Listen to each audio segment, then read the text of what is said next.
Hey guys, welcome to another edition of Win the Day Planner Content Library Series. Today, we are super excited to have Naomi Riley. Now, Naomi is a brain injury survivor turned motivational speaker, author, and super mental health advocate, and especially in mental wellness. So today, she's going to share 10 tips for managing your own mental wellness. We're super excited to have Naomi. Naomi, welcome to the show, and thanks for joining us. Hey, thank you so much for having me. I appreciate being here and being around all of you listeners. Do you mind, really quickly, before we get going, can you just talk to us a little bit about your passion, why you're so passionate about this, and how this got started before you talk about your 10 tips?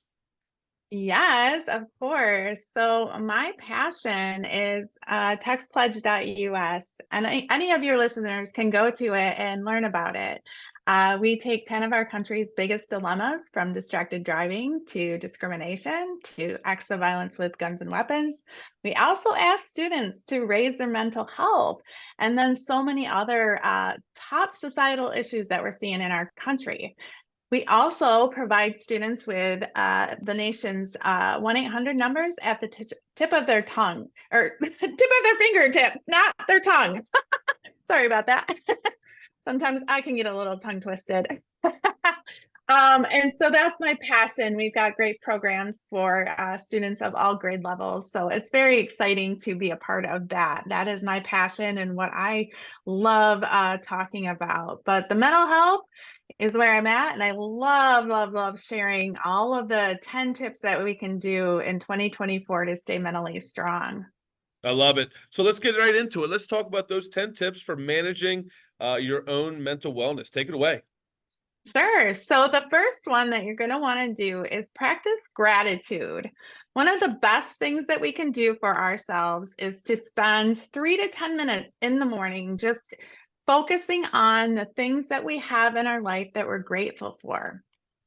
And this can be having a roof over our head, having meals provided for us. Always remember that you have something else that someone else is probably wishing or praying for. It's so, so important that you focus your energy on gratitude. By doing this, you're shifting your mind and you're having a very positive focus and mindset to start your day off. I always spend 3 to 5 minutes each day closing my eyes and thinking about all the wonderful things that I am grateful for. So that's tip one. Tip two is going to be focused on the present, the here and now. Don't worry about the future. Don't think about the past. Just focus on here and now. I know that's hard a lot of the times for some people, but we just really have to just think about what's going on right in this moment. Make lists of things that you would like to accomplish. And then every day make small steps to improve your mental well-being. This will help you stay focused on the present. Another one that we can do is to create boundaries and cultivate positive relationships. Now, this sometimes is hard for a lot of people, right? I mean, everyone knows we all have these friends that might not be the best influence in our lives, right? But we know that sometimes those relationships are not the best for us. So there is something that you can do to make yourself, if you do not want to be around these toxic relationships, all you have to do is mind shift and say, you know what? I'm choosing to not do or be involved with this relationship anymore. I'm choosing to be a better me, and I'm moving forward this way. So surround yourself with those that reflect who you want to be or reflect positivity. They always say that the people you surround yourself with are those that you want to be like. So remember to just be positive and keep that positive mindset. But protect your energy. Be assistive for those that might need help, but still protect your energy. One thing I like to do is to initiate the Hope Project. That's help one person each day. Mm. Now, you could do that by giving them a compliment. You could do that by giving them a good book. That way, you're still helping them, but you're still protecting your own energy. So, there's all these things that we can do to really create good boundaries and cultivate positive relationships. Another thing is to set realistic goals for yourself.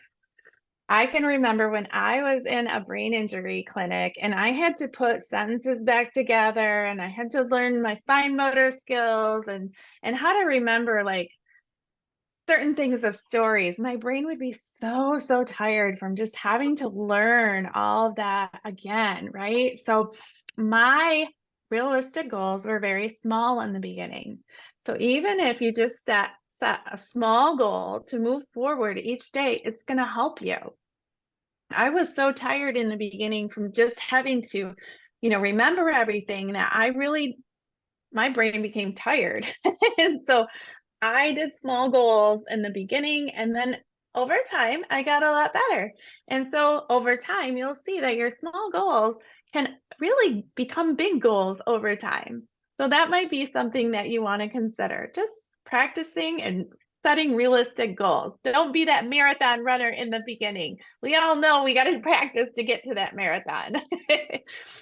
Another thing is practice self-compassion and care. If you want others to believe in you and help you along your journey, practice self-care.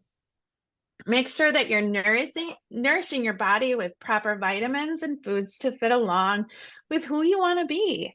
Exercise, drink plenty of water, and really focus on being compassionate to your physical body and strengths. Those are some really great things that you can do to practice self-care. One other thing is prioritize rest and sleep. Students, we know you have it tough, right? You got lots of homework and other things to do, all of your extracurriculars. But if you're not getting enough sleep, you're not helping yourself. I think research shows you need to get 8 to 10 hours of sleep. Some people can get 6 and they're okay, but really make sure that you're getting enough rest. One thing that I would do would just be set aside 10 minutes of my day. If I was busy working 2 jobs or going here and there, I would set aside 10 to 15 minutes a day and just close my eyes just to reset. I didn't always go to sleep.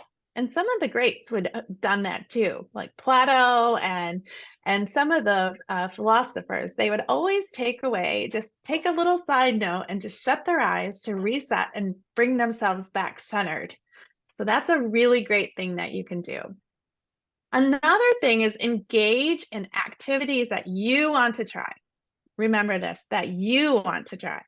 We only live once, right? So after my accident, I changed a little bit, and the people around me knew that.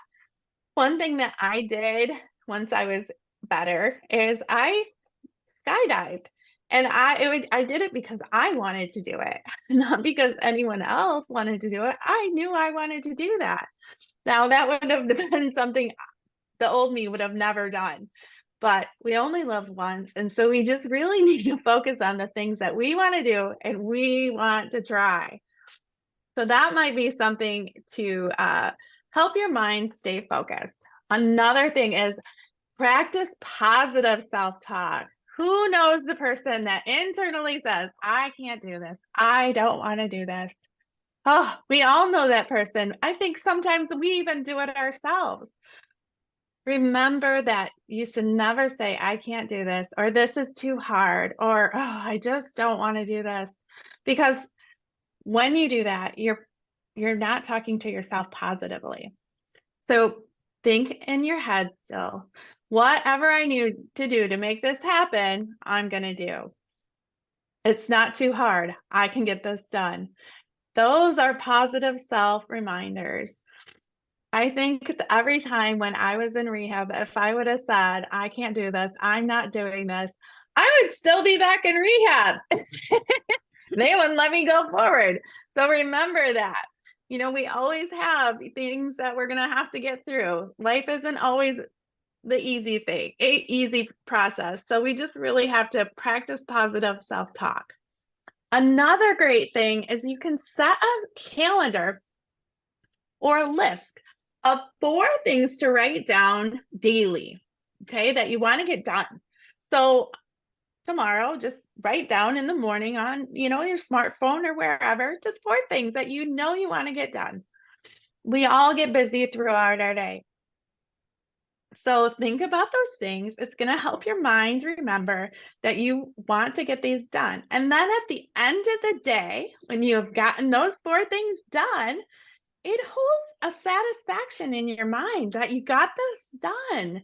You can also set a reflection calendar. If you got those 4 things done and then you did 4 more, write it down, because it's going to give you some excitement for the next day to keep going through with it. You wouldn't believe how powerful this can be for your mind. It is so satisfying. I had a friend that recently recommended this to me a few months ago, and I've implemented it, and it has felt so good just to get that off and get it running. So try that. And then the last thing we always want to do is to seek counsel or professional help if we're struggling. We don't always want to confide in a friend or a loved one. We want to make sure that we're talking to the right people if we're needing some counsel or advice. Don't just go to one person, go to 1 or 2 at least, but make sure that you're going to the right people if you're needing support. You can always dial and talk to someone at 988 or look at our hotlines. If you're looking for, any type of crisis situation, we're always there at taxpledge.us. Just look at the crisis hotlines and look at all of the resources we have available for you. Well, Naomi, thank you very much. And I look forward to getting access to that Text Pledge US. I think that's going to be fantastic for students all over the country, all over the world, are going to be really beneficial. It's going to benefit them immensely. So, Naomi, thank you so much for joining us today. Thank you for those amazing 10 tips, and we look forward to having you on again in the future. Thanks so much.